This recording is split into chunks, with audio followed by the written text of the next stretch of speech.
মালাকাল মউত মরে চলে যাবে। এরপরে আর কেউ নাই। আল্লাহ রাব্বুল আলামিন এই অবস্থায় কত বছর কত কাল চলে যাবে আল্লাহ পাক ভালো জানেন, কেউ নাই। আজকের রাজত্ব কার? আল্লাহ প্রশ্ন করবেন, আজকের রাজত্ব কার? আল্লাহ পাক আওয়াজ দিবেন, বলবেন আজকের রাজত্ব কার? কোন জবাব নাই, আকাশের নাই, জমিনের নাই, আকাশও তো নাই, কারো কোনো জবাব নাই। আল্লাহ পাক বলবেন লিল্লাহি ওয়াহিদুল কাহ্হার, আজ একমাত্র রাজত্ব হচ্ছে পরাক্রমশালী আল্লাহ রাব্বুল আলামিনের। আল্লাহ পাক বলবেন ইয়া দুনিয়া আইনা শুজারুকি, হে পৃথিবী তোর গাছগুলা কই? ইয়া দুনিয়া আইনা জিবালুকি, হে পৃথিবী তোর পাহাড়গুলা কই? আইনাল জব্বারিন, স্বৈরাচারেরা কোথায়? কারো কোনো জবাব হবে না। আল্লাহ পাক এরপরে আবার মানুষগুলিকে চিন্তা করবে, সুবহানাল্লাহ, ওয়াইজাল কুবুরু বুসিরাত, যা কিছু মাটির মধ্যে লুক্কায়িত ছিল সবগুলি আল্লাহ পাক বের করে নিয়ে আসবে। হাসরের ময়দান হবে, উপস্থিত হবে সমস্ত মানুষ, কেউ পলায় থাকতে পারবে না কোথাও। কুমিরে যারে খাইছে, বাঘে যারে খেয়েছে, আগুনে যারে পোড়াইছে, পানিতে যে পচে গেছে, পোকামাকড়ে যারা খেয়েছে, কোনো পথ নাই। সবাই আল্লাহর দরবারে উঠবে, পায়ে জুতা নাই, মাথায় কাপড় নাই, পরনে কোনো কাপড় চোপড় নাই, উলঙ্গ উলঙ্গিনী। উম্মুল মুমিনিন হযরতে আয়েশা সিদ্দিকা রাদিয়াল্লাহু তাআলা আনহা নবী করিম সাল্লাল্লাহু আলাইহি ওয়াসাল্লামের জবান মোবারকে এটা শুনে কেঁদে ফেললেন, বললেন ইয়া রাসূলুল্লাহ, আমারও কি সেই অবস্থা হবে? তিনি বললেন হ্যাঁ। উম্মুল মুমিনিন বললেন ইয়া রাসূলুল্লাহ, তখন কি আমার শরম হবে না? আল্লাহর নবী বললেন কিয়ামতের এই বিভীষিকাময় দৃশ্য দেখে মানুষ মানুষের দিকে তাকাবার কোনো হুঁশ থাকবে না। সব মানুষ উপরের দিকে তাকায় থাকবে, নিচে তাকাবার কারো কোনো ক্ষমতা থাকবে না। মানুষ অস্থির হয়ে যাবে। সেই হাসরের ময়দান, বিচারক আল্লাহ রাব্বুল আলামিন প্রত্যেকটি মানুষকে তার কৃতকর্মের জন্য হিসাব দিতে হবে। আল্লাহ রাব্বুল আলামিন বলেন পরকালীন জীবনের ব্যবস্থাপনাটা কেমনে হবে শোনো। ইন্নাস সামআ ওয়াল বাসারা ওয়াল ফুআদা কুল্লু উলাইকা কানা আনহু মাসউলা। কিয়ামতের দিন প্রত্যেকটি মানুষকে তার শ্রবণ সম্পর্কে, তার দৃষ্টি সম্পর্কে, আর অন্তঃকরণের কল্পনা সম্পর্কে প্রত্যেকটি ব্যাপারে আল্লাহ পাক জিজ্ঞাসা করবে। কান দিয়েছিলাম, কি শুনেছ? যা শুনছো তা আমল করেছো কিনা? আমার নিষেধ করা জিনিসগুলি শুনছো নাকি? কানের জবাব দিতে হবে। কান আল্লাহ পাক দিয়েছেন, সুবহানাল্লাহ, আল্লাহ পাক দিয়েছেন কান। এই কান দুটে যার নাই, কান আছে শুনতে পায় না, কত বড় কষ্টে আছে সে। মানুষের চিল্লায় কথা কয়, সে বোঝেই না। আছে না এমন? এই কানের সম্পর্কে প্রশ্ন করা হবে, শ্রবণ সম্পর্কে, দর্শন সম্পর্কে প্রশ্ন করা হবে। যা দেখতে নিষেধ করেছি সেগুলো দেখছো নাকি? এর শুকরিয়া আদায় করেছো নাকি? দুটি চোখ, এর শকর আদায় করা কি সম্ভব ভাই? আদায় করা সম্ভব? এই দুটি চোখ যদি না থাকতো আমার গর্ভধারিণী মাকে দেখতে পারতাম না। এই সুন্দর চোখ দুটি যদি আল্লাহ না দিতেন, আল্লাহর এই সুন্দর সৃষ্টি দেখা থেকে বঞ্চিত হয়ে যেতাম। আল্লাহকে বলি, মনির, হে বিশাল আকাশের মালিক, তুমি দয়া করে না চাইতে আমাদের শরীরে যা দিছো নিয়ামত মৃত্যুর আগে সিনায় নিও না। দুটি চোখের শকর আদায় করতে পারবো না। চোখের মধ্যে পানি আছে, কান্নার পানি না, সবসময় চোখে পানি আছে। চোখে আমরা পলক দেই না? কত কুদরত আল্লাহ পাকে। এই পৃথিবীতে দিনে রাতে অসংখ্য পলুয়েশন, রোগ জীবাণু সমানে উঠতেছে। এখন যদি মাইক্রোস্কোপ যন্ত্র এখানে থাকতো তাহলে দেখতেন এই পরিবেশটা কত দূষিত, কত পলুয়েশন, কত জাম। এগুলি নাকের মধ্য দিয়ে পেটে যাচ্ছে, চোখের মধ্যে ঢুকতেছে। ক্রমাগত চোখের ভিতরে ধুলাবালি ঢুকবে, আর পরিষ্কারের কোনো ব্যবস্থা যদি না করা হয় চোখের দৃষ্টি নষ্ট হয়ে যেতে পারে। এই জন্য আল্লাহ রাব্বুল আলামিন চোখের ভিতরে মেডিসিন রূপী এক প্রকারের পানি রেখেছেন, আর অটোমেটিক চোখের পাতা ওঠানামা করে প্রতি মুহূর্তে চোখকে ক্লিন করে দিতেছে। এই চোখ সম্পর্কে আল্লাহ রাব্বুল আলামিন প্রশ্ন করবেন, অন্তঃকরণ সম্পর্কে প্রশ্ন করবেন। জবাব দেওয়া সেদিন বড়ই কঠিন হয়ে যাবে। এই জন্য আল্লাহ রাব্বুল আলামিন দুনিয়াবাসীকে সতর্ক করে দিচ্ছেন। তিনি আরো বলছেন, ওয়ালাকাদ খালাকনাল ইনসানা ওয়া না'লামু মা তুওয়াসবিসু বিহি নাফসু ওয়া নাহনু আকরাবু ইলাইহি মিন হাবলিল ওয়ারিদ। মানুষ সৃষ্টি করেছি আমি, তার অন্তঃকরণে কি চিন্তা হয়, কি কল্পনা হয় তাও জানি। আল্লাহর এক দরবেশ বান্দা এক বট গাছের নিচে বিশ্রাম করতেছিলেন আর সূরা মুলক পড়তেছিলেন। এই আয়াতের কাছে এসেছেন, হাল তারা মিন ফুতুর, দেখতে পাও কোনো ভুল? শুয়ে শুয়ে বলতেছে, আল্লাহ তোমার সৃষ্টি জগতে তো ভুল ধরার কোনো উপায় নাই, কেউ ধরতে পারবে না, তবে আমার চোখে একটা জিনিস বেমানান মনে হয়। ভুল ধরতে কারো ক্ষমতা নেই, একটা জিনিস আমার কাছে বেমানান লাগে। একা একা বলতেছে, সেটা হলো এই, তুমি তাল গাছ বানাইছো যেমন, তালও সেই রকম বড়, বেল গাছ যেমন বেলও বড়, নারকেল গাছ যেমন নারকেলটাও বড়, কিন্তু এত বড় বিরাট বট গাছ ফল একেবারে এতটুকু এতটুকু, এইটা একটু বেমানান লাগতেছে। এই চিন্তা করতেছে দরবেশ সাহেব, হঠাৎ করে একটু বাতাস এসে গাছের ডাল আন্দোলিত হয়েছে। একটা আধা পাকা বটের ফল অনেক উঁচু থেকে ছিঁড়ে এসে দরবেশের নাকের উপরে পড়ছে, নাকটা জ্বলে উঠছে। দরবেশ সাহেব বলছে, আস্তাগফিরুল্লাহ, আল্লাহ এটা তো ফল না, এটা আমার চিন্তার জবাব। আমি চিন্তা করতেছি গাছ আনমান ফল হয় নাই, তাল গাছ যেমন ফল যেমন, বট গাছ যেমন ফল যদি ওই আকারে হইতো, ফলটা যে পজিশন নিয়ে আমার নাকে পড়ছে এতে তো আমার নাকও যাইতো মাথাও যাইতো। সুতরাং আল্লাহ রাব্বুল আলামিন তার সৃষ্টি জগৎকে আপন কুদরত দিয়ে সুন্দর করে সৃষ্টি করেছেন। ভাগ্যবান তারা যে আল্লাহকে স্বীকার করে 5 ওয়াক্ত নামাজে আল্লাহকে সেজদা দেয়, সুবহানাল্লাহ। আর শিক্ষক নামের, শিক্ষিত নামের কলঙ্ক ওই সব মুসলমান যারা মুসলমানের ঘরে জন্মগ্রহণ করে নিজেকে নাস্তিক বলে পরিচয় দেয়, নিজেকে যারা বামপন্থী বলে পরিচয় দেয়। মুসলমান তা আবার বামপন্থী, আস্তাগফিরুল্লাহ।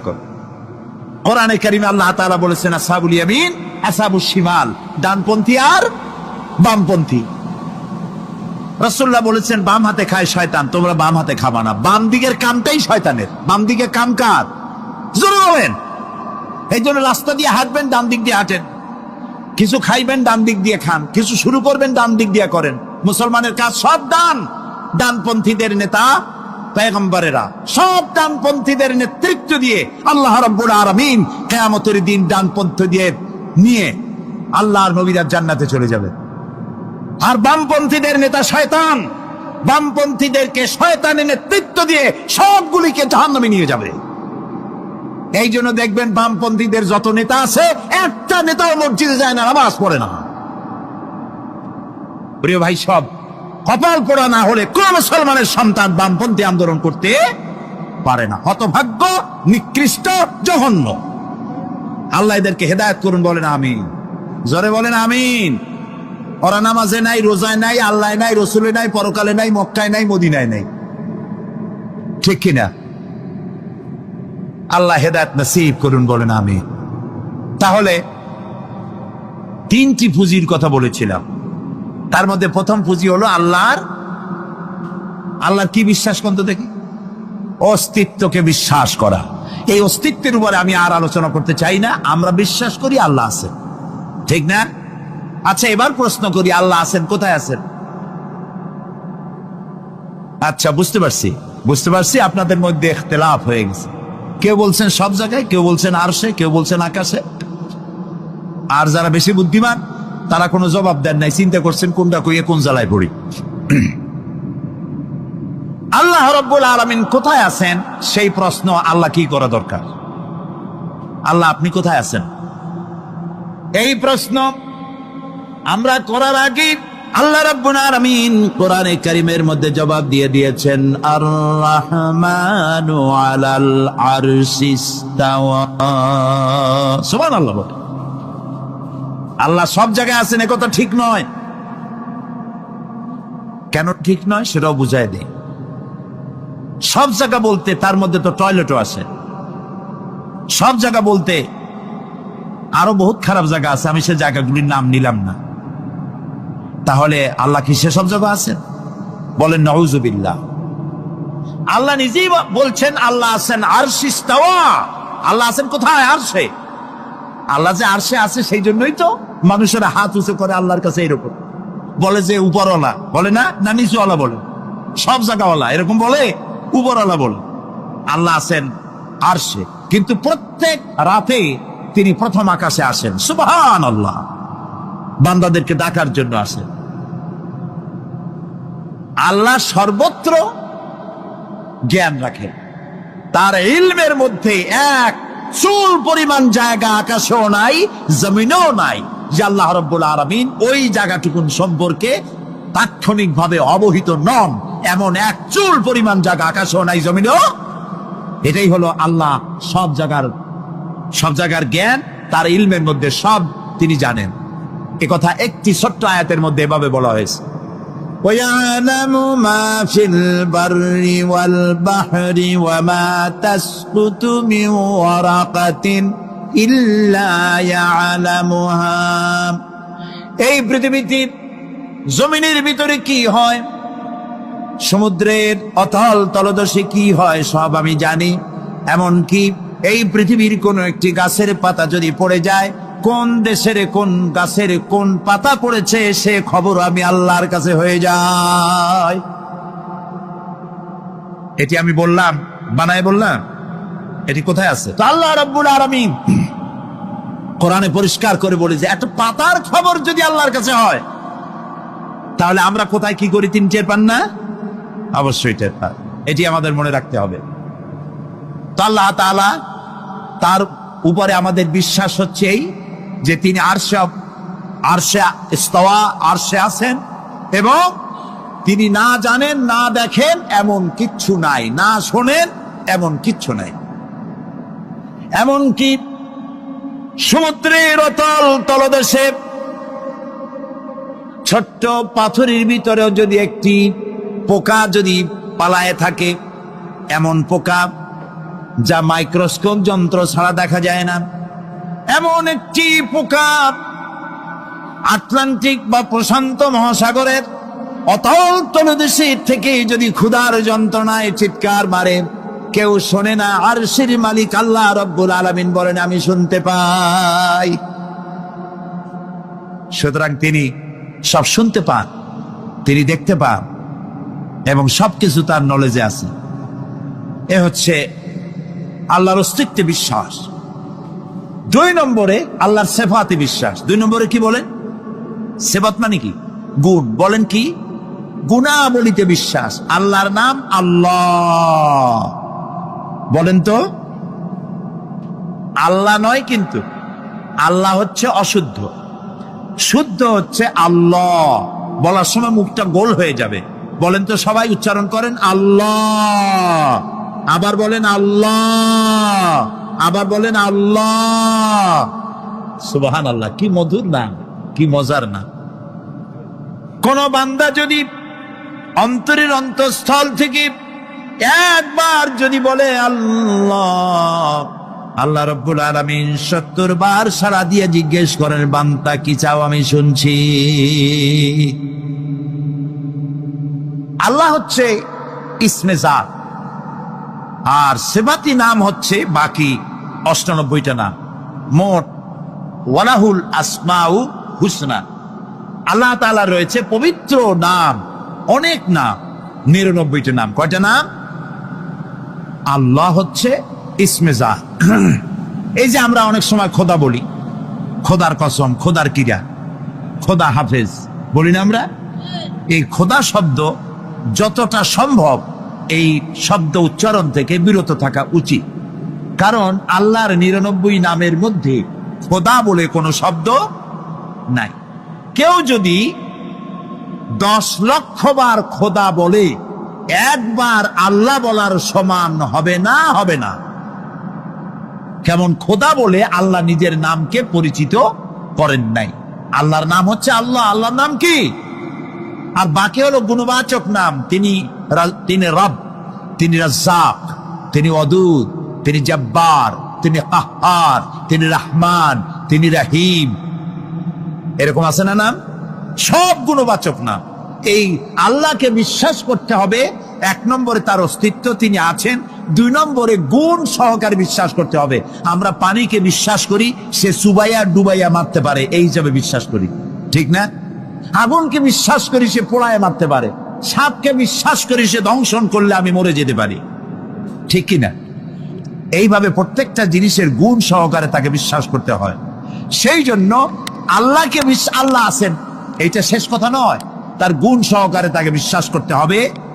তিনি হচ্ছেন খেতে দেওয়ার মালিক, রাজ্জাক। মানে বলেন তো নামটা কি? রাজ্জাক মানে কি? রিজেক দাতা। কে রিজেক দাতা? এই জন্য রিজেক চাইতে হবে কার কাছে? আল্লাহর কাছে। কোন অভাব অভিযোগের জন্য আমি কাউকে বলবো না আপনি আমার খেতে দেন, আল্লাহর কাছে চাইতে হবে। চাইবো কার কাছে? আল্লাহর কাছে। খেতে দেওয়ার মালিক তিনি। আচ্ছা বলেন, এই পৃথিবীর মধ্যে মানুষেরা বেশি না হাতি, ঘোড়া, বাঘ, ভল্লুক, ময়না, টিয়া, মাছ, পাখি, পতঙ্গ, কীট এগুলো বেশি? কোনটা বেশি? আমরা বেশি না ওরা বেশি? ওরা বেশি, ওরা বেশি। এই যে অসংখ্য হাতি আছে পৃথিবীতে, হাতির পেট বড় না আমার পেট বড়? গন্ডারের পেট বড় না আপনার পেট বড়? কুমিরের পেট বড় না আপনার পেট বড়? আচ্ছা, এখন এই সব প্রাণীদেরকে কে খেতে দেন? আপনার আমার তো ব্যাংকে ডিপোজিট আছে, কম থাকুক বেশি থাকুক, গোলায় ধান আছে, চাউল আছে, বাড়িতেও আছে, আছে না? কিন্তু এই যে পাতিশিয়াল, ফক্স, পাতিশিয়াল চেনেন তো? চিনবেনই তো, সাংঘাতিক চালাকি গুলি। এই পাতিশিয়াল কোন ব্যাংকের ম্যানেজারের কাছে গিয়ে বলছে যে ম্যানেজার সাহেব, এখন তো পৌষ মাস, আমি 10টা মুরগি চুরি করে আনছি, আমার নামে একটা অ্যাকাউন্ট খোলে, বৃষ্টির সময় যখন আমি চুরি করতে পারবো না তখন এগুলি উইথড্র করে আমি আমার পেট বাঁচাবো। এই কথা বলে শিয়ালের নামে, বাঘের নামে কোন অ্যাকাউন্ট আছে ব্যাংকে? কোরআন শরীফে আল্লাহ তাআলা বলছেন এমন অনেক প্রাণী আছে পৃথিবীতে যারা তাদের রিজেক সংগ্রহ করে রাখে না। আল্লাহ বলেন আমি আল্লাহ তাদেরকে রিজেক দেই। কে দেয়? কোরআনে কারিমে হযরত হুদ আলাইহিস সালামের ঘটনা আল্লাহ রাব্বুল আলামিন এভাবে এনেছেন, তাম এলাকার মানুষ তার বিরুদ্ধে ক্ষিপ্ত হয়ে গিয়েছে। সমাজের লোক, রাষ্ট্রশক্তি হযরত হুদ আলাইহিস সালামের উপর অত্যাচারের পাহাড় ভেঙে দিয়েছে। হযরত হুদ আলাইহিস সালাম একা মানুষ, সমাজের রাষ্ট্রশক্তির এই দুর্বিসন্ধির ষড়যন্ত্রের চ্যালেঞ্জ তিনি গ্রহণ করলেন। আর তিনি বললেন, তিনি যেটা বললেন আল্লাহ পাক কোরআনে তা কোট করে দিলেন। দুনিয়ার সমস্ত ইসলামী আন্দোলনের কর্মীদের জন্য আল্লাহ পাক কোট করে দিলেন, সমস্ত মুমিনদের জন্য তা উল্লেখ করলেন। হুদ আলাইহিস সালাম তিনি জাতিকে বললেন, ফাকিদুনি জামিআন তুম্মা লা তুনদিরুন, তোমাদের যত ক্ষমতা আছে সমস্ত ক্ষমতা নিয়ে আমার বিরুদ্ধে তোমরা ষড়যন্ত্র করো, আর আমাকে এতটুকু অবকাশ দিও না। আমি সেই আল্লাহ রাব্বুল আলামিনের উপরে ভরসা করেছি, যার কুদরতি হাতের ভিতরে আমার জান, আর গোটা পৃথিবীর সমস্ত প্রাণীর জান যার কুদরতি হাতের মধ্যে, যার হাতের ভিতরে গোটা পৃথিবীর সমস্ত জান, সে আল্লাহর উপরে ভরসা করেছি। যা খুশি তোমরা আমার বিরুদ্ধে করতে পারো। সুবহানাল্লাহ। এটার নাম হলো ঈমান, এটার নাম সবর, এটার নাম ধৈর্য। এই ধৈর্য আসে ঈমানে কামেল হলে পরে এবং আল্লাহর উপরে পরিপূর্ণ বিশ্বাস হলে পরে। যদি কারো দিনের মধ্যে কথা বিশ্বাস থাকে যে আমার জন্য আল্লাহর পক্ষ থেকে যদি কোনো বুলেট নির্ধারণ করা থাকে, গোটা বিশ্ব যদি আমাকে পাহারা লাগায়, ওই বুলেট থেকে আমাকে বাঁচাইতে পারবে না। আর আমার জন্য যদি একটা বুলেট আল্লাহ কর্তৃক নির্ধারিত থাকে, তাহলে গোটা পৃথিবীর মানুষ চেষ্টা করেও সেই বুলেট থেকে আমাকে রক্ষা করতে পারবে না। হযরত আইয়ুব আলাইহিস সালামের সবরের ঘটনা কোরআনে কারীম তুলে ধরেছে। হযরত আইয়ুব 18টি বছর পর্যন্ত রোগের মধ্যে পড়ে আছেন। এত অসুখ করেছে, এত রোগ, শরীর পচে গিয়েছে, গায়ে পোকা ধরেছে, দুর্গন্ধ হয়ে গিয়েছে, বিবিরা চলে গিয়েছে, ছেলে মেয়ে পাড়ার লোকেরা দূর দূর করে তাড়িয়ে দিয়েছে। এবার জঙ্গলের ভিতরে গিয়ে আশ্রয় নিয়েছেন। এমন অবস্থা হয়েছে, শরীর পচে পচে জিহ্বায় যখন পোকা ধরা শুরু করে দিল, হযরত আইয়ুব আলাইহিস সালাম তখন আল্লাহ রাব্বুল আলামিনের দরবারে এই প্রথমবারের মতো তিনি বললেন, রব্বুল আলামিন, হায় আল্লাহ তাআলা, সমস্ত শরীর জড়জড়া হয়ে গিয়েছে, গায়ে পোকা ধরেছি, আমি কোনো কথা বলি নাই, আমি খামোশ থেকে জিকির আজগার করতেছিলাম। আয় আল্লাহ, এখন দেখি আমার জিহ্বায় পোকা ধরেছে, পোকা ধরা শুরু হয়েছে। আমার জিহ্বাটায় পোকা তুমি দয়া করে দিও না, কারণ আমার জিহ্বায় যদি পোকা হয়ে যায় তাহলে তোমার মতো আল্লাহর জিকির আমি কি দিয়া করব? আমার জিহ্বাটা তুমি দয়া করে ভালো রাখো।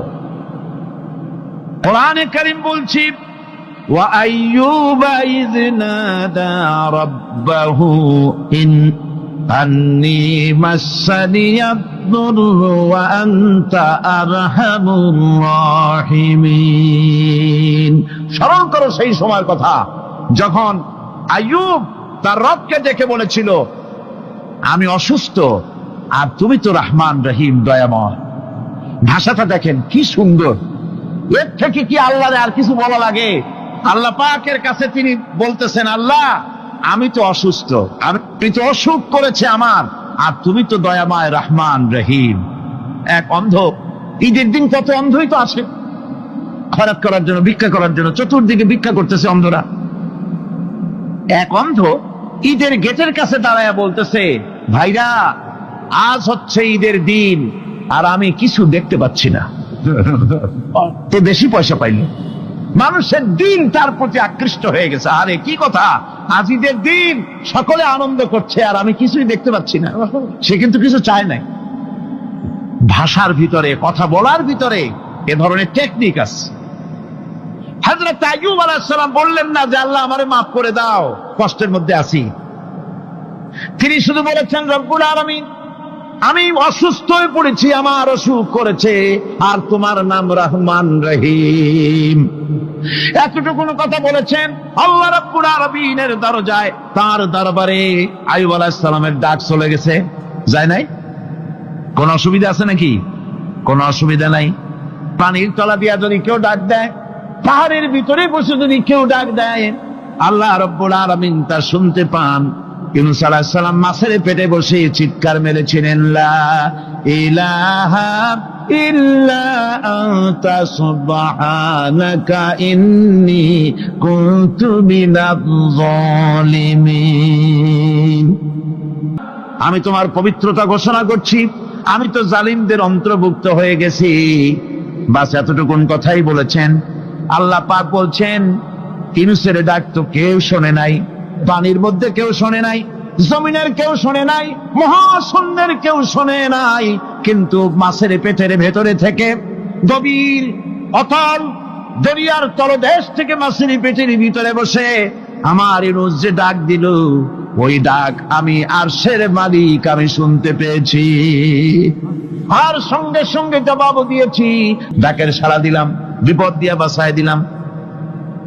শুধু ইউনুসের না, আল্লাহ পাক এ জায়গায় আবার ওয়াদা করলেন, দুনিয়ার যত মুমিন বান্দা আছে তারা যদি কখনো বিপদে পড়ে যায় আর আমারে যদি ডাকে, আমি এইরকম করে বিপদ থেকে বাঁচায়া দেব।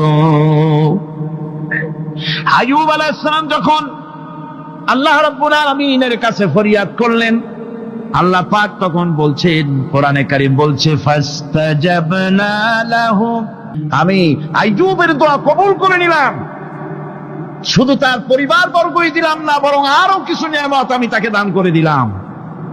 এবং তাই জন্য যেহেতু তারা ছিল আমার অনুগত বান্দা, আমার বাধ্যগত, আমি এই জন্য রহম করেছি, সমস্ত রোগ শোক আমি মাফ করে দিয়েছি। আমাদের সামান্য একটু জ্বর হয়, যদি 2-3 দিন জ্বর হয়েছে, জ্বর ছাড়ে না, বলে যে এত ভালো ভালো কাজ করি তারপর আমার এত জ্বর হওয়া লাগে, অমুকরা এত পাপ করে, তা তো কিছুই হয় না। খালি আল্লাহ আমার এই চোখে দেখলো, আমার বউর অসুখ, আমার অসুমুড়ি ছাড়ি না। ভাইরা, আপনি ঠিক পান না যে কি গুনাহ আপনি করেন। কোরআনে কারীম বলছি,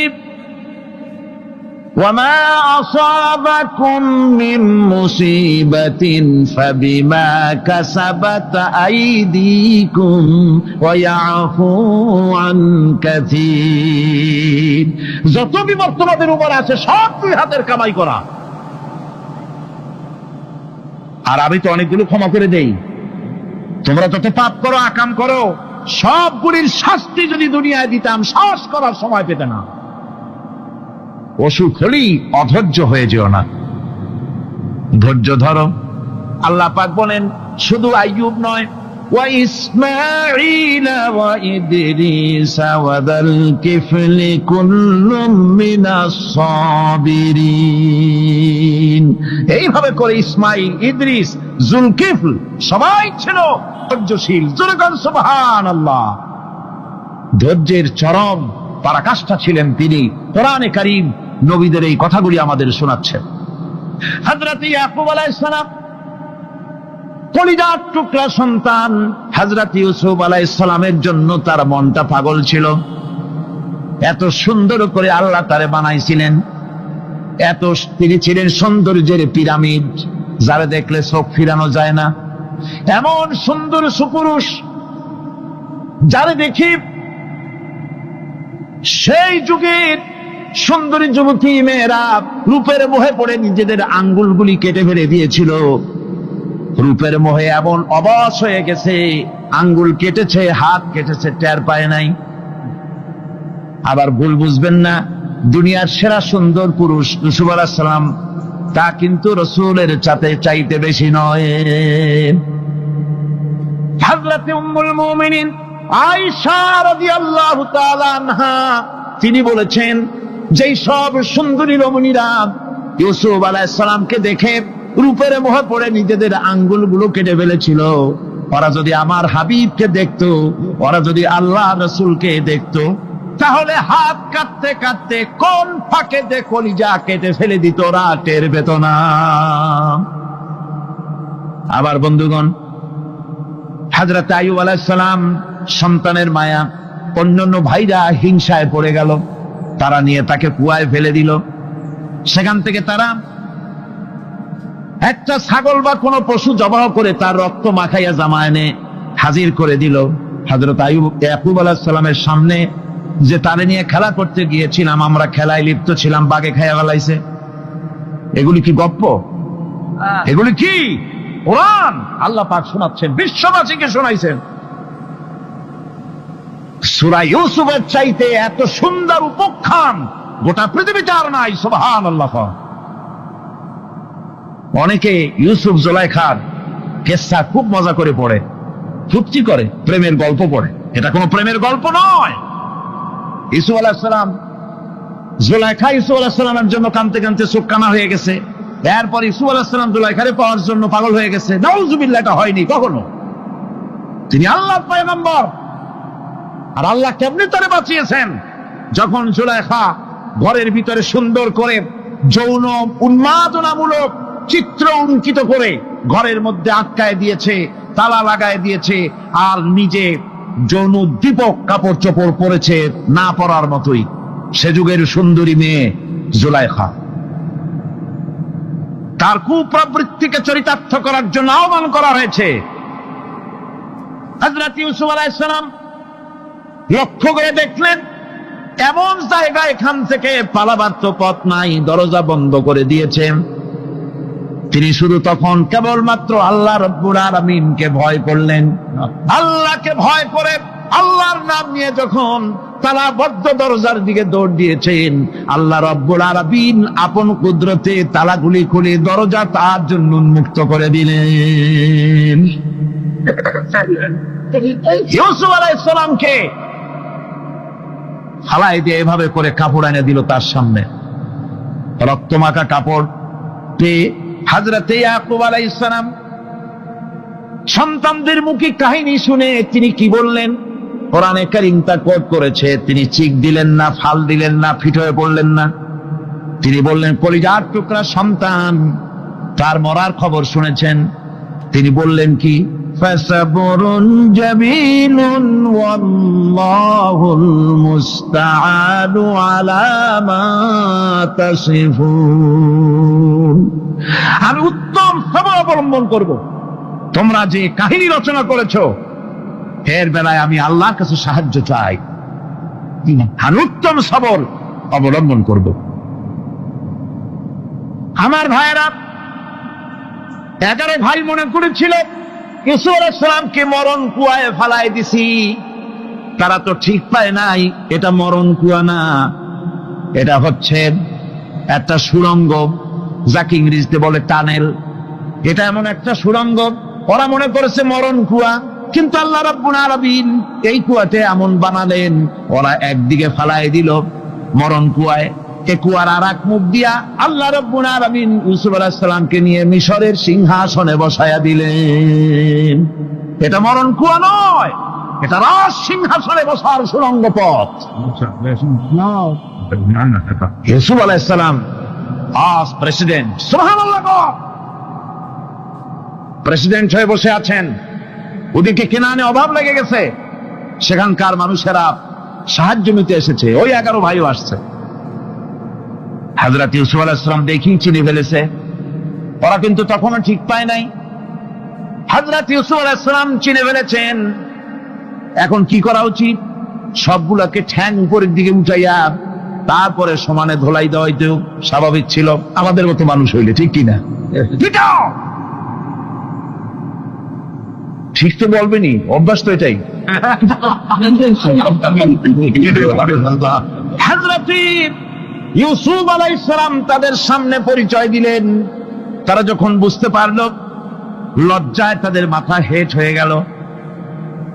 হযরত তার এক তো লজ্জা, আর 2 নম্বরের ভয়, জান নিয়া কেনানে কেউ ফিরে যাইতে পারবো না। এখন অবস্থা হয়েছে যে জীবনই যায় নাকি এখানে। হযরত ইউসুফ আলাইহিস সালাম ভাইদের এই করুণ দুরবস্থা বুঝতে পারলেন। বুঝে চরম ধৈর্য ধরে তিনি কি বললেন? তিনি বললেন, লা তাসরিবা আলাইকুমুল ইয়াউম। ও ভাইরা, তোমাদের বিরুদ্ধে আমার কোনো পাপ নাই, দুঃখ নাই, বিদ্বেষ নাই, হিংসা নাই, আল্লাহর রাস্তায় মাফ করে দিলাম। আল্লাহু আকবার, সুবহানাল্লাহ। এর নাম পয়গম্বর। এর নাম কি? পয়গম্বর। কিসের লেনিন, কিসের মার্কস? জওয়ানেরা, ভুল পথে মানুষ চলেছিল। আলহামদুলিল্লাহ, আল্লাহ এগুলারে ডাস্টবিনে ফালাই দিছে। কারণ আলহামদুলিল্লাহ, আলহামদুলিল্লাহ। পয়গম্বর কারে বলে? কারে বলে পয়গম্বর? কি চরিত্র! রাসূল করিম সাল্লাল্লাহু আলাইহি ওয়াসাল্লাম তাকে একজন সাহাবী বলছিলেন, হুজুর বলছেন এই কামটা করলা না কেন? সাহাবী বললেন, হুজুর আপনি যদি চোখের ইশারায় বলতেন, মুখ দিয়ে না কইয়া, তাও তো আমি কামটা করে ফেলতাম, আমি তো বুঝি নাই। হুজুর বললেন, চোখের ঠারে ঠারে কাজ করা নবুয়তের শান নয়। আল ওয়াদুহু ওয়াস সারাহা, নবীরা যা করেন তা ডাইরেক্ট, কোনো বক্রতা নাই, স্পষ্ট কথা। আমার ভাইরা, হযরত ইউসুফ আলাইহিস সালাম বিনিয়ামিনকে কাছে নিয়ে পরিচয় দিলেন তার ভাইদের সামনে। কোরআনে কারীম বলছে, ক্বালা আনা ইউসুফ ওয়া হাদা আখি قد من الله علينا إنه من يتقي ويصبر فإن الله لا يضيع أجر المحسنين। আমি ইউসুফ আর এই হচ্ছে আমার ভাই। আল্লাহ আমাদের উপর ইহসান করেছেন। প্রকৃতপক্ষে যারা আল্লাহকে ভয় করে এবং সবর এখতিয়ার করে, আল্লাহ এভাবে তাদেরকে তাদের আমলকে নিষ্ফল হতে দেন না। আমার এই জামাটা নিয়ে যাও। হযরত ইয়াকুব আলাইহিস সালাম কলিজার টুকরা সন্তান ইউসুফ আলাইহিস সালামের বিরহ যন্ত্রণায় ছেলেকে কতদিন দেখে না, কাঁদতে কাঁদতে চোখ দুটো অন্ধ হয়ে গেছে। মিশর থেকে কেনানের দিকে জামা রওনা হয়েছে। কোথায় মিশর, কোথায় কেনান? জামা যখন রওনা হয়ে গেছে, হযরত ইয়াকুব বলতেছেন, আমি যেন আমার ইউসুফের গন্ধ নাকে পেতেছি। জামা চলে এলো, চোখের উপরে রাখলেন, আল্লাহ রাব্বুল আলামিন তাকে চক্ষুষ্মান বানায়া দিলেন। ভাইরা আমার, পয়গম্বরেরা সবর করে গোটা দুনিয়ার মানুষের সামনে দৃষ্টান্ত সেট করেছেন সবর কারে কয়। আমার ভাইরা, হযরত ইব্রাহিম আলাইহিস সালামের কথা আল্লাহ পাক কোরআনে কারিমে বলছেন সবর কারে কয়। দেখো, শেখো সবর কারে কয়। আল্লাহ পাক বললেন, ইব্রাহিম তোমার বিবি আর তোমার নবজাতক এই সন্তানকে রেখে আসো মক্কা নগরীতে। তিনি চলে গেলেন। সেখানে ঘর নাই, বাড়ি নাই, কিচ্ছু নাই, চতুর্দিকে ধুধু বালু আর মরুভূমি। হযরতে হাজরা বলছেন, ইব্রাহিম সামান্য পানি আর খাবার দিয়া আমার সন্তান শুদ্ধ এখানে রেখে দিতেছো, আমি কি অপরাধ করেছি? কোনো জবাব নাই। দুইবার তিনবার বলার পরে হাজরা বলছেন, ইব্রাহিম গো, তবে কি আমার আল্লাহর হুকুম মতো আমারে রেখে যাচ্ছ নাকি? হযরত ইব্রাহিম আকাশের দিকে আঙ্গুল উঁচু করলেন। কথা বলবেন, বাক শক্তি বেরোচ্ছে না। 80 বছর বয়সের সময় একটা বাচ্চা আল্লাহ তারে দিচ্ছেন। আর এমন বাচ্চা, পয়গম্বরের ছেলে, কি সুন্দর চেহারা, মরুভূমির উপরে ফালাই দিয়েছো। ফালাই দিয়ে রওনা হয়ে যাচ্ছেন, মুখ দিয়া কথা সরছে না। আকাশের দিকে দেখালেন। হযরত হাজরা বুঝতে পারলেন। হযরত হাজরা বলেন, ইব্রাহিম কোনো চিন্তা নাই, নিশ্চিন্ত মনে বাড়ি ফিরে যাও। আমি আমার আল্লাহর উপরে এতটা ভরসা করে আল্লাহর হুকুমে যদি আমার এখানে রেখে যেয়ে থাকো, আল্লাহ পাক আমাকে আর আমার কলিজার টুকরা ইসমাইলকে পানিতে আর খাবারে মারবেন না, অবশ্যই তিনি ব্যবস্থা করবেন। ব্যবস্থা হয়ে গেল। হযরত ইসমাইল বড় হয়ে গেলেন। আল্লাহ পাক অর্ডার করলেন, জবাহ করো ছেলেকে। হযরত ইব্রাহিম আলাইহিস সালাম যখন জবাহের প্রস্তাব করলেন, হযরত ইসমাইল তা আপত্তি করতেন, বাবাজি আমার মায়ের আর আমাকে বাচ্চা অবস্থায় ফেলে গেলেন, খাবার দেন নাই, পড়ার দেন নাই, বছরের পর বছর আমাদের এখানে কাটলো, দেখতেও আসেন নাই, আজ আসছেন জবাহ দিতে। এটা কেমন কথা? কি ধরনের বাপ আপনি? এরকম বলছে নাকি? এরকম বলছে। হযরত ইব্রাহিম আলাইহিস সালাম প্রস্তাবটা কিভাবে পারলেন? আল্লাহ পাক কোরআনে কারিমে দৃষ্টান্ত রেখে দিয়েছেন। আল্লাহ পাক বলছেন, হযরত ইব্রাহিম ছেলেকে বললেন, ইয়া বুনাইয়া, ইয়া বুনাইয়া, হে আমার কলিজার টুকরা লাডলা, হে আমার কলিজার টুকরা সন্তান, ইন্নী আরা ফিল মানাম আন্নী আযবাহুক, আমি স্বপ্নে দেখছি আমি যেন তোমাকে জবাহ করতেছি। ফানজুর মাযা তারা, তোমার রায় কি বলো? আমি তো স্বপ্নে দেখছি যে আমি তোমার জবাহ করতেছি, এখন তোমার রায় কি, তোমার মত কি? হযরত ইসমাঈল আলাইহিস সালাম শুনিয়া দিলেন দৌড়, নাকি? না, হযরত ইসমাঈল আলাইহিস সালাম ধৈর্যের প্রতীক। তিনি কি কথা বললেন? তার মুখের কথা কোরআন শরীফে আল্লাহ পাক উঠায় দিলেন। হযরত ইসমাঈল বললেন, ইয়া আবাতি ফাআল মা তু'মারু সাতাজিদুনি ইনশাআল্লাহু মিনাস সাবিরিন। হে আমার পিতা, আপনি যে ব্যাপারে আদিষ্ট হয়েছেন আপনি তা পালন করুন, অবশ্যই আমাকে ধৈর্যধারীদের মধ্যে পাওয়া যাবেন। সুবহানাল্লাহ। এক বর্ণনা এসেছে, হযরত ইসমাঈল বললেন, আব্বাজান, আমি ধৈর্যধারীদের ভিতরে আমারে পাবেন, তবে জবাহ করার আগে আমার হাত পাটা একটু বেঁধে নেন, কারণ জবাহের যন্ত্রণায় আপনার গায়ে যদি আমার হাত পা লেগে যায় তো বেয়াদবি হয়ে যেতে পারে। আর আমি মরে আমার জবাহ হয়ে যাওয়ার পর আমার রক্ত মাখা জামাটা নিয়া আমার মা হাজেরারে দিবেন, কারণ তাকে মা বলবার মতো আর তো কেউ নাই। হযরত ইব্রাহিম তাকে বাঁধবার জন্য প্রস্তুতি নিলেন। হযরত ইসমাঈল বলছেন, আব্বাজান, বাঁধবেন না, বাঁধার প্রয়োজন নাই। বলে, কেন? একবার বাঁধতে বললে আবার তুমি নিষেধ করছো কেন? ছেলে বলছেন, আব্বাজান, বাঁধবো না এই জন্যে, হয়তো কিয়ামতেই প্রশ্ন উঠতে পারে যে আল্লাহর হুকুমে রাজি ছিল না বলে হাত পা বাঁধা জবাহ করছে। আমি এই সুযোগ দিব না, আপনি জবাহ করেন, আমি এতটুকু নড়াচড়া করব না। ধৈর্যের চরম প্রতীক হযরতে ইসমাঈল আলাইহিস সালাম দেখাই দিয়েছেন ধৈর্য কারে কয়। আমার বন্ধুগণ, এই পৃথিবীর সবচাইতে ধৈর্যের বড় প্রতীক হতেছেন ইমামুল মুরসালিন, আশরাফুল আম্বিয়া, সাইয়্যিদুল মুরসালিন, জনাবে মুহাম্মাদুর রাসূলুল্লাহ সাল্লাল্লাহু আলাইহি ওয়াসাল্লাম। আমার বন্ধুগণ, সবচাইতে বড় ধৈর্যের প্রতীক তিনি। কাউকে একটা গালি দেন নাই জীবনে, কাউকে ঠাট্টা করেন নাই, কাউকে মারেন নাই, কারো মনে দুঃখ দেন নাই। তিনি দুঃখ পেয়েছেন, তিনি কাউকে দুঃখ দেন নাই। তিনি কষ্ট পেয়েছেন, কাউকে কষ্ট দেন নাই। আমার ভাইয়েরা, তায়েফের ময়দান, আমার নিজের চোখে তায়েফে যেদিন আমি তায়েফ দেখলাম, আমি তায়েফে ঢুকেছি, জীবনে কোনোদিন যাই নাই। রমজান মোবারকে আমি সেখানে গেলাম, আমাকে বসার জন্য তারা নিয়ে যাবে। আমি বললাম, আগে বসবো না, আমারে আগে নিয়ে যাও, আমার নবীকে কোন জায়গায় ওরা মেরেছিল সে জায়গাটা দেখাও।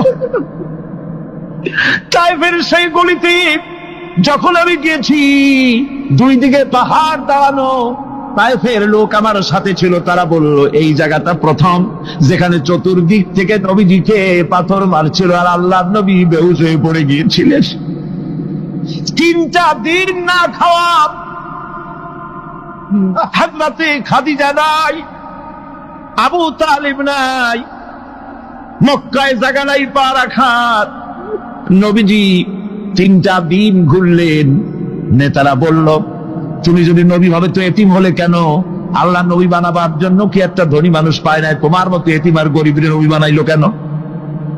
আল্লাহ নবী 3 দিন পর যখন দেখলেন কেউ দাওয়াত শোনে না, কেউ মানে না, কেউ গ্রহণ করে না, তখন তিনি নেতাদের অনুরোধ করলেন, ঠিক আছে, দাওয়াত তো কবুল করলে না, তবে একটা কাজ করো, অন্তত আমি যে তায়েফে আসছিলাম এই খবরটা মক্কায় দিও না, ওরা আরো অত্যাচার বাড়ায় দেবে। এই কাফিরগুলি খবর তো মক্কায় পাঠালো, আর সমস্ত যুবকদেরকে লেলিয়ে দিল। যুবকেরা চতুর্দিকে দাঁড়াইছে, রাসূলকে পাথর মারা শুরু করে দিল। আমি যখন রেল লাইনের থেকে হাঁটি, যখন রেল লাইন কোনো সময় দেখি, রেলের পাথরগুলি, রেল লাইনের পাথরগুলি দেখলে আমার মাথায় যেন কেন তায়েফের কথা মনে এসে যায়। আরে মানুষের গায়ে পাথর মারলে কি অবস্থার সৃষ্টি হয়! পাথর নূরের শরীর, রহমতের শরীর, কিটি কিটি রক্ত ঝরছে। নবীজিকে জোর করে উঠাইয়া জবরদস্তি করে হাঁটার জন্য তারা ধাক্কা মারতেছে। আবার কিছুদিন গিয়ে নবীজি আবার বেহুশ হয়ে পড়েছেন, এইখান থেকে আবার উঠাইছে, আবার ধাক্কা মারতেছে। 3 নম্বরের আর একটা জায়গা আছে যেখানে ভাঙ্গা একটা মসজিদ। তায়েফের লোকেরা আমাকে বলল, এই জায়গাটা হলো শেষ জায়গা যেখানে রাসূল করিম 3য়-বারের মতো বেহুশ হয়েছিলেন, এখানেই হুজুরের রক্ত ঝরেছে বেশি। 2 রাকাত নামাজ পড়লাম, সিজদায় পড়ে আবুল কান্না কানলাম আল্লাহর কাছে। নবীজি যখন হুঁশ এসেছে, হযরতে জিবরাইল বলেন, ইয়া রাসূলুল্লাহ, আপনার এই কষ্ট দেখে ফেরেশতারা কাঁদতেছে, আপনি অনুমতি দিয়ে দেন এই দুই পাহাড়কে মিলাইয়া সমস্ত তায়েফবাসী কাফেরগুলি মাটির সাথে মিশাইয়া দেই। নবীজি বললেন, জিবরাইল, আমি যদি হুকুম করি আর আমার হুকুম মতো যদি এই কাম করো, একটা কাফেরও যদি না বাঁচে তাহলে কার মুখে পৌঁছাবো লা ইলাহা ইল্লাল্লাহু মুহাম্মাদুর রাসূলুল্লাহ। আমার ভাইরা, হযরত সাল্লাল্লাহু আলাইহি ওয়াসাল্লাম উঠে বসলেন। এমন সময় হযরতে যায়েদ শরীরের রক্তগুলি মুছে দিতেছেন। হযরত সাল্লাল্লাহু আলাইহি ওয়াসাল্লাম বসে দুইখানা হাত উত্তোলন করলেন। নবীজির চোখ থেকে পানি গড়ায় পড়তেছে। আরে কেউ নাই, আল্লাহ ছাড়া কেউ নাই সাহায্য করা। নবীজি হাত তুলে মোনাজাত করতেছেন, চোখ দিয়া পানি পড়ে দাড়ি ভিজে পড়তেছে, গায়ে দিয়া রক্ত ঝরতেছে। নবীজি কি দোয়াটা করলেন? বদদোয়া করলেন না, গজব দিতে বললেন না। নবীজি দোয়া করলেন, রব্বুল আলামিন, এই তায়েফের লোকেরা আজকে আমার সাথে যে ব্যবহারটা করেছে, ওরা বোঝে নাই যে আমি তোমার নবী, ওরা বোঝে নাই যে আমি তোমার রাসূল, না বুঝে আমার উপরে যে অত্যাচারটা করলো, আল্লাহ তুমি এই জন্য রাগ করে এই তায়েফে তুমি গজব দিও না। আল্লাহ পাক পরবর্তী সময় হুজুরকে স্মরণ করাই দিলেন, ওয়ামা আরসালনাকা ইল্লা রাহমাতাল লিল আলামিন। ও নবী, আপনি হচ্ছেন আমার সমস্ত সৃষ্টি জগতের জন্য, আপনি আমার রহমত, আমার গোটা বিশ্বের জন্য আপনার, আমার সৃষ্টি জগতের জন্য আপনি আমার করুণা। একটা লোক রাসূলের এই কষ্ট দেখে বাগান থেকে এক গ্লাস আঙ্গুরের শরবত এনে হাজির করেছে। এত কষ্টের পর 3 দিনের না খাওয়া আঙ্গুরের একটা শরবত পাইয়া হুজুর খুব খুশি হলেন। শরবত গ্লাস পান করে হুজুর বলছেন, তোমার নাম না আত্তাস? তিনি বলছেন, হ্যাঁ হুজুর, আমার নাম আত্তাস। তোমার বাড়ি না ইউনূস আলাইহিস সালামের গ্রামে? বলে, হ্যাঁ, আমার বাড়ি সেই গ্রামে। তা আপনি কি করে জানলেন আমার নাম আত্তাস আর আমার বাড়ি ইউনূস আলাইহিস সালামের গ্রামে? আপনি জানলেন কি করে? হুজুর বললেন, আমি নবী, হযরত ইউনূস নবী, একজন নবীর খবর আর একজন নবীর কাছে থাকে। রাসূল করিম সাল্লাল্লাহু আলাইহি ওয়াসাল্লাম সবর ইখতিয়ার করেছিলেন, ধৈর্য অবলম্বন করেছিলেন, আর আল্লাহ পাক তাকে নির্দেশ করেছেন, সবর করো। ওয়াত্তাবি' মা ইউহা ইলাইকা ওয়াসবির হাত্তা ইয়াহকুমাল্লাহ। তুমি কেবল সেই জিনিসের অনুসরণ করো যা আমি তোমার প্রতি অবতীর্ণ করেছি। আমি আপনার উপরে যেটা অবতীর্ণ করেছি ওটা অনুসরণ করুন, আর সবর ইখতিয়ার করুন যতক্ষণ না আল্লাহর পক্ষ থেকে চূড়ান্ত ফয়সালা না আসে। ধৈর্য ধরুন, ধৈর্য ধরুন। আমার ভাইরা, কাফেরদের নির্যাতনের মোকাবেলায় আল্লাহ পাক তার হাবিবকে সান্ত্বনা দিয়েছেন। যখন কাফেররা নির্যাতন করতেছে, হারে হযরতে বেলাল নির্যাতিত, হযরতে সুমাইয়া নির্যাতিতা, হযরতে খাব্বাব, হযরতে হুবায়ব, হযরতে আম্মার রিদওয়ানুল্লাহি তাআলা আলাইহিম আজমাইন, এত মার হতেছে। হযরতে ওমর হযরতে খাব্বাব রাদিয়াল্লাহু তাআলা আনহুকে খোলা গায়ে দেখে বলছিলেন, খাব্বাব রে, তোমার পিঠে এত গর্ত কেন? এত গর্তওয়ালা পিঠ তো আমি মানুষের দেখি নাই, এত চিকুন কোমরওয়ালা মানুষও তো দেখি নাই। তিনি বলেছেন, ওমর, তুমি কি ভুলে গেছো? ইসলাম কবুল করার অপরাধী কাফির বেঈমানেরা আগুন জ্বালায়া আংটা আগুনের উপরে আমাকে চিৎ করে শোয়াছে। আমি যেন নড়াচড়া করতে না পারি সেজন্য আমার বুকের উপরে পাথর চাপা দিয়ে রেখেছিল।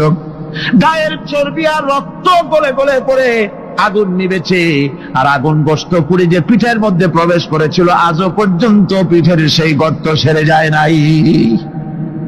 এভাবে অত্যাচার হচ্ছিল সাহাবীদের উপর। আল্লাহ রাব্বুল আলামিন তার হাবিবকে সান্ত্বনা দিলেন, ওয়াসবির ওয়ামা সাবরুকা ইল্লা বিল্লাহি ওয়ালা তাহজান আলাইহিম ওয়ালা তাকু ফি যায়কিন মিম্মা ইয়ামকুরুন। হে রাসূল, সবরের সাথে কাজ করতে থাকুন।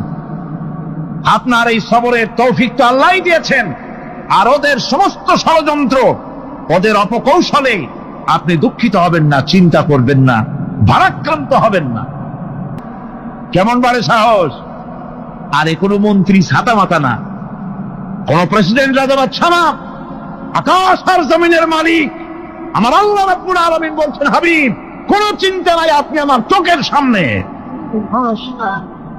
ওরা চায় আপনাকে দুনিয়া থেকে মিটাই দিতে, আর আমি চাই ওয়ারাফানা লাকা যিকরাক, আপনার প্রশংসা তো হবে গোটা বিশ্ব জুড়ে, সর্বত্র ছড়িয়ে যাবে আপনার নাম। সুবহানাল্লাহ বিহামদিহি। আল্লাহ পাক অন্যত্র বলেছেন, ওয়ালাকাদ কুযযিবাত রুসুলুম মিন ক্বাবলিকা ফাসাবারু আলা মা কুযযিবু ওয়া উযু হাত্তা আতাহুম নাসরুনা। হে মুহাম্মদ সাল্লাল্লাহু আলাইহি ওয়াসাল্লাম, আপনার পূর্বে অসংখ্য নবী রাসূল এই পৃথিবীতে আসছে এবং জুলুম আর নির্যাতনের শিকার তারা হয়েছেন। অবশেষে তাদের প্রতি আল্লাহর সাহায্য এসেছে। সুতরাং আপনাকেও ধৈর্য ধারণ করতে হবে, ধৈর্য ছাড়া কোনো পথ নাই। ধৈর্য আপনাকে ধারণ করতেই হবে, আর এই ধৈর্য ধারণ করলে পরে আল্লাহর চূড়ান্ত ফয়সালা আসবে, তখন আল্লাহ পাক মেহেরবানি করবেন। আমার ভাইয়েরা, এই ধৈর্য পৃথিবীর সমস্ত পয়গম্বরেরা ধৈর্য অবলম্বন করেছেন, কখনো অধৈর্য হন নাই। দিন কায়েমের সংগ্রামে নবী রাসূলগণ দারুণ ভাবে সবর ইখতিয়ার করেছেন। বৃদ্ধবাদীদের সকল রকমের নির্যাতন, অপকৌশল, ষড়যন্ত্র, এই সব কিছু মোকাবেলা করেছেন ধৈর্যের নীতি অবলম্বন করি। কখনো ধৈর্যচ্যুতি তাদের মধ্যে ঘটেনি, বরং আল্লাহ রাব্বুল আলামিন তাদের প্রতি সন্তুষ্ট হয়েছেন। যারা এই ধৈর্য ধরেছে তাদের উপরে সন্তুষ্ট হয়ে আল্লাহ রাব্বুল আলামিন বলেছেন, ওয়া কাআইয়্যিম মিন নাবিয়্যিন কাতালা মাআহু রিব্বিয়ুনা কাসীর। এর আগে অনেক নবী এসেছিলেন যাদের সাথে বহু আল্লাহওয়ালা লোক লড়াই করেছেন। فما وهنوا لما أصابهم في سبيل الله وما ضعفوا وما استكانوا। আল্লাহর পথে তাদের উপর যত বিপদ এসেছিল তারা হতাশ হয়ে পড়েন নাই, দুর্বলতা দেখাননি, বাতিলের সামনে মাথাও নত করেন। ওয়াল্লাহু ইউহিব্বুস সাবিরিন। আর আল্লাহ পাক ধৈর্যশীল যারা, তাদেরকে আল্লাহ পাক ভালোবাসেন। আমার ভাইরা, ধৈর্যের পরিচয় রাসূল করিম সাল্লাল্লাহু আলাইহি ওয়াসাল্লাম উহুদের ময়দানে যখন আক্রান্ত হয়ে গেলেন, চতুর্দিকে কাফেররা ঘিরে ধরেছে, বাঁচার কোনো পথ নাই। সাহাবায়ে কেরাম রাসূলকে পাহারা দিলেন। যারা রাসূলকে পাহারা দিতে দাঁড়াইছেন, জীবন দিয়া পাহারা দিতে দাঁড়ায় গেছে, রাসূলের দিকে মুখ দিয়া, পিঠটা বাইরের দিকে দিয়ে রাসূলকে পাহারা দেওয়া শুরু করেছেন। হুজুরকে পাহারা দিতে যারা দাঁড়িয়েছিলেন, কাফের কর্তৃক নিক্ষিপ্ত কি তীরগুলি এসে যখন বিঁধতেছিল, শুধু একজন সাহাবী হযরত তালহার পিঠের ভিতরে রাসূলকে হেফাজতের জন্য 80টা তীর একজনের পিঠের মধ্যে দিয়ে ঢুকেছে। এক অসতর্ক মুহূর্তে নবীজির জানবা মুবারক শহীদ হয়ে গেল, শিরস্ত্রাণ ভেঙে গেল, লোহার কড়া প্রবিষ্ট হয়ে গেল কপালের ভিতরে। হুজুর মাথা ঘুরে পড়ে গেলেন। হযরত আবু উবাইদা রাদিয়াল্লাহু তাআলা আনহু হুজুরের মস্তক মুবারককে কোলে করে নিয়ে, তারপরে বহু কষ্ট করে মাথা থেকে লোহার কড়া বের করলেন। এবার ওই কড়ার ছিদ্র দিয়ে রক্ত আসতেছে, মুখ দিয়ে রক্ত পড়তেছে, দাড়ি ভিজে যাচ্ছে। বুখারী শরীফে এসেছে, আল্লাহর নবী দুইখানা হাত নিজের চেহারার উপরে মলে আনে টাটকা রক্ত চোখের সামনে দেখে বলছেন, আহারে, এই কওমের ফালাত কি করে হবে, এই কওমের মুক্তি কি করে হবে, এই কওমের নাজাত কি করে হবে, যে কওম তার নবীর চেহারা রক্ত দিয়ে আল্লাহ বানাইয়া দিল। নবীজি বললেন, আল্লাহুম্মা গফিরলি কওমি ফাইন্নাহুম লা ইয়ালামুন। আয় আল্লাহ পাক, আমার এই কওম বুঝতে পারে না, ওদেরকে মাফ করে দাও। খবর ছড়িয়ে গেল নবীজি শহীদ হয়ে গিয়েছেন। খবর ছড়িয়ে গেল চতুর্দিকে, মদিনায় খবর ছড়িয়ে গেল, মানুষ পাগলের মতো দৌড়ানো শুরু করে দিল। এক মেয়ে লোক দৌড়াচ্ছে উহুদের দিকে, কয়েকজন সাহাবীর সঙ্গে দেখা। তারা জিজ্ঞেস করলেন, দৌড়াও কেন মহিলা, যাও কই? কয় উহুদের দিকে যেতেছি। কয় যায় তো কোনো লাভ নাই, যেহেতু তোমার যে স্বামী এসেছিলেন জিহাদের ময়দানে তিনি তো শহীদ হয়ে গেছেন। মহিলা বলতেছে, কে শহীদ হয়েছে শুনতে চাই না, আগে বলো নবীজি কেমন আছে। আবার কিছুক্ষণ পর আর কয়েকজনের সঙ্গে দেখা। তারা বলছে, মেয়ে লোক দৌড়াও কই? যাচ্ছি উহুদের দিকে। তারা বলছেন যে কোনো লাভ নাই, তোমার যে দুইটা কলিজার টুকরা সন্তান উহুদে এসেছিল দুটোই শহীদ হয়ে গেছে। মা বলতেছে, ও সাহাবী, কে শহীদ হয়েছে শুনতে চাই না, তাড়াতাড়ি করে বলো আল্লাহর নবী মুহাম্মদুর রাসূলুল্লাহ সাল্লাল্লাহু আলাইহি ওয়াসাল্লাম কেমন আছেন। দৌড়াতে দৌড়াতে উহুদের মাঠে সাহাবায়ে কেরাম পরিবেষ্টিত।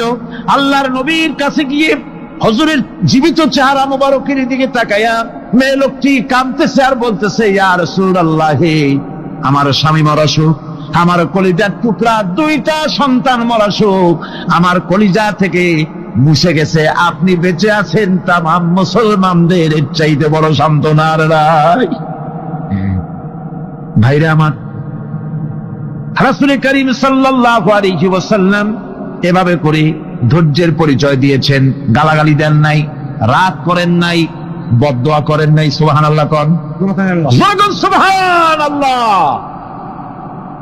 ভাইরা আমার, এই সবর এমন মহান বৈশিষ্ট্য, এর মধ্যে রয়েছে জিহাদের ময়দানে যদি লোক কম হয় আর যদি তাদের মধ্যে সবর থাকে, বেশি সংখ্যক লোকের উপরে আল্লাহ পাক সবরকারীদেরকে বিজয়ী করে দিবেন। কোরআনে কারীমে রব্বুল আলামিন বলেন, কাম মিন ফিয়াতিন কালিলাতিন গালাবাত ফিআতান কাসীরাতান বিইذনিল্লাহ আল্লাহু মা'আস সাবিরিন। এমন ঘটনার বহু নজির আছে যে কম সংখ্যক লোকেদের উপরে আল্লাহ পাক, বেশি সংখ্যক লোকেদের উপর আল্লাহ পাক কম সংখ্যক লোকদেরকে জয়ী করে দিয়েছেন।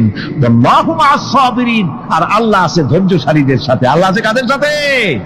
দেখেন না বদরের কামটা, বদরের ময়দান, 313 জন মুসলমান, অস্ত্রপাতি নাই, সামান্য সামান্য অস্ত্র, আর কাফেরেরা এসছে হাজারেরও বেশি।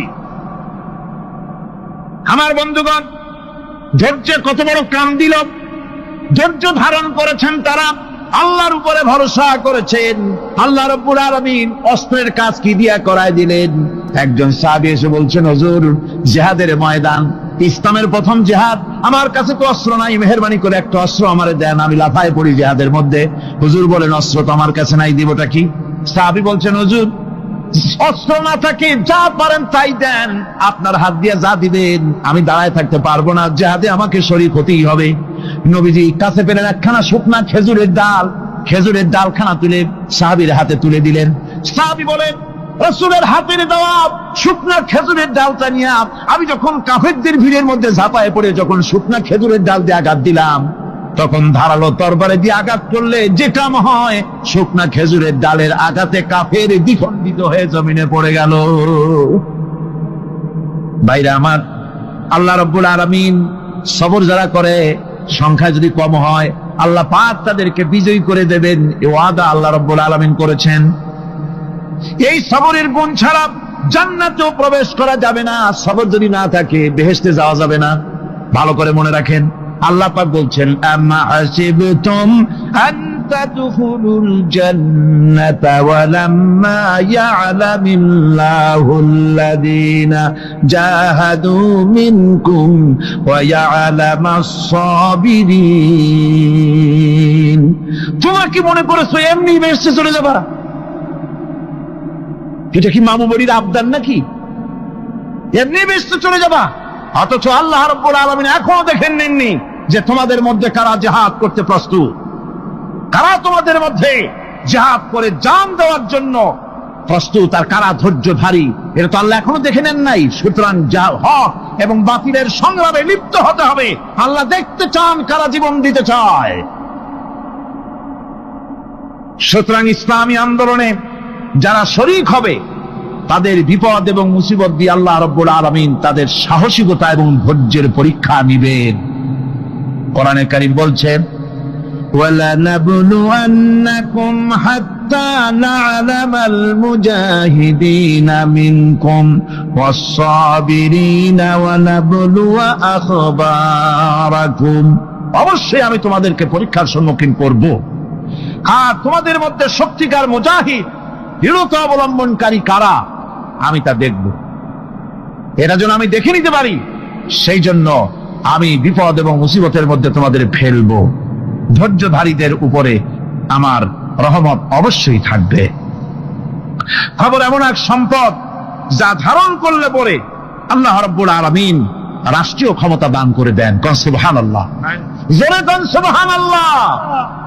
ধৈর্য ধারণ করলে আল্লাহ রাষ্ট্রের মতো বিরাট নিয়ামত আল্লাহ হাতে তুলে দিবেন।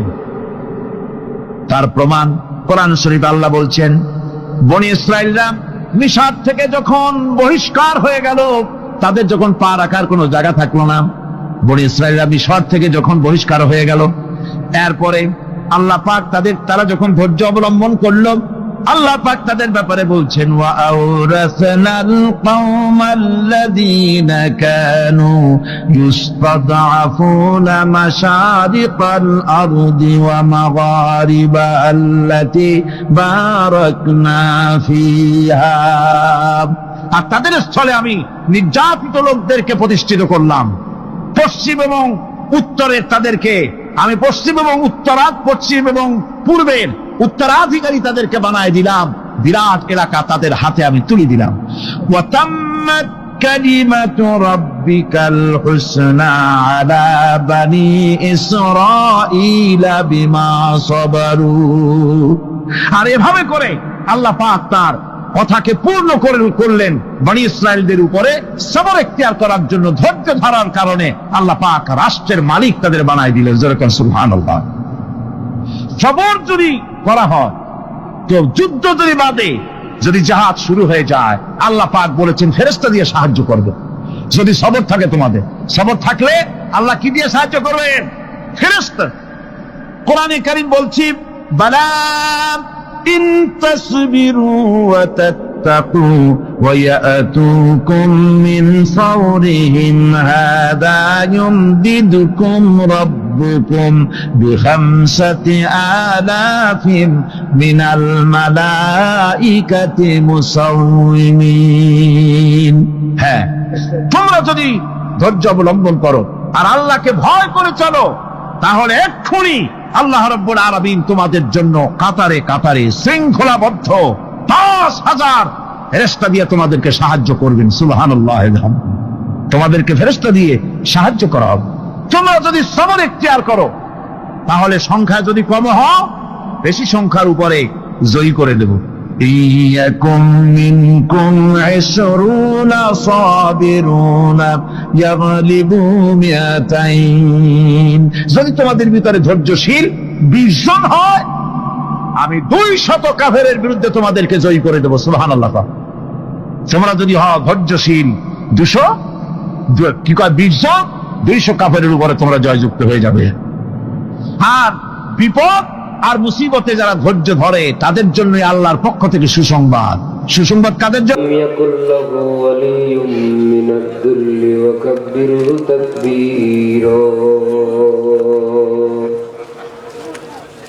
ونشهد أن لا إله إلا الله وحده لا شريك له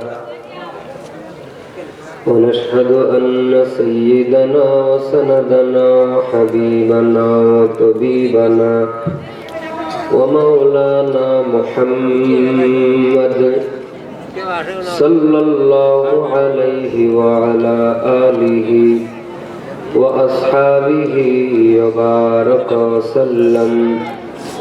أعوذ بالله من الشيطان الرجيم. بسم الله الرحمن الرحيم. إنما المؤمنون الذين إذا ذكر الله وجلت قلوبهم وإذا تليت عليهم آياته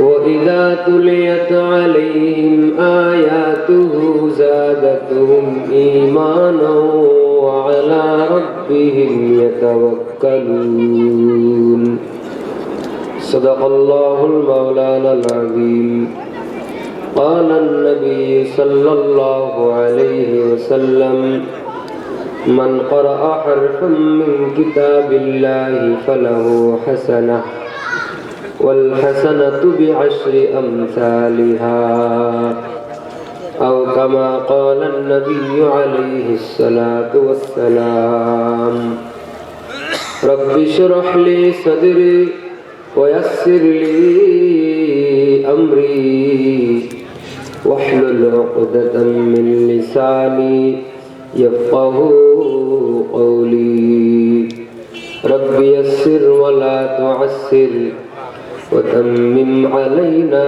بالخير সকলে জবান খুলি মোহাব্বতে দরুদ ইব্রাহিম পাঠ করুন اللهم صل على محمد وعلى آل محمد كما صليت على إبراهيم وعلى آل إبراهيم إنك حميد مجيد اللهم بارك على محمد وعلى آل محمد كما باركت على إبراهيم وعلى آل إبراهيم إنك حميد مجيد यहाँ हम सब मुसाफिर हैं यहाँ हम सब मुसाफिर हैं वही आखिर ठिकाना कोई आगे रवाना है कोई पीछे रवाना रहे मेरे मस्कन रहे मेरे मस्कन हवाली काबा बने बेरे मदफन दियारे मदीना बलगल उला बिकमालिही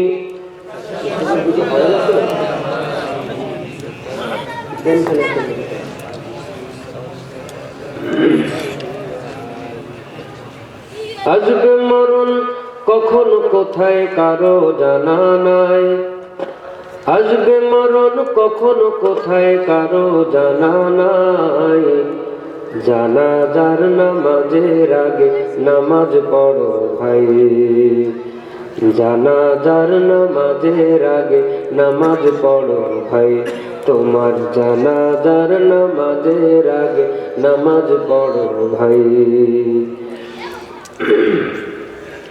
রুকুকারীর সাথে আল্লাহ রুকু করতে বলে তুমি কেন কাজে বিভোর বলো না তাহলে রুকুকারীর সাথে আল্লাহ রুকু করতে বলে তুমি কেন কাজে বিভোর বলো না তাহলে দিলটা ডোবাও তিলাওয়াতে নেকি আয়াতে আয়াতে দিলটা ডোবাও তিলাওয়াতে নেকি আয়াতে আয়াতে কথা বলো রবের সাথে নামাজ দাঁড়াই তোমার জানাজার নামাজের আগে নামাজ পড়ো ভাই জানাজার নামাজের আগে নামাজ পড়ো ভাই তোমার জানাজার নামাজের আগে নামাজ পড়ো ভাই মুমিন হলো তারা ভাই যারা নামাজ পড়ে অবিশ্বাসী বান্দা যারা থাকে দূরে সরে মুমিন হলো তারা ভাই যারা নামাজ পড়ে অবিশ্বাসী বান্দা যারা থাকে দূরে সরে ব্যস্ততা ও কাজের মাঝে দাঁড়াও নামাজে নামাজে ব্যস্ততা ও কাজের মাঝে দাঁড়াও নামাজে নামাজে নামাজকে তাই এই সমাজে কায়েম করা চাই তোমার জানাজার নামাজের আগে নামাজ পড়ো ভাই জানাজার নামাজের আগে নামাজ পড়ো ভাই তোমার জানাজার নামাজের আগে নামাজ পড়ো ভাই জিকির করি লা ইলাহা ইল্লাল্লাহ লা ইলাহা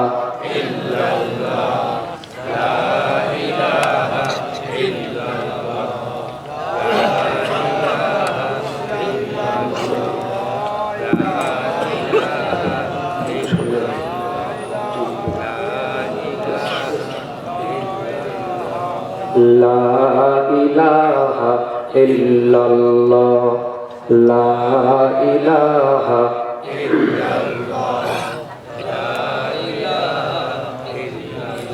লা ইলাহা ইল্লাল্লাহ মুহাম্মাদুর রাসূলুল্লাহ সাল্লাল্লাহু আলাইহি ওয়াসাল্লাম। আলহামদুলিল্লাহ, মোহাম্মদিয়া হিফজুল কোরআন মাদ্রাসার উদ্যোগে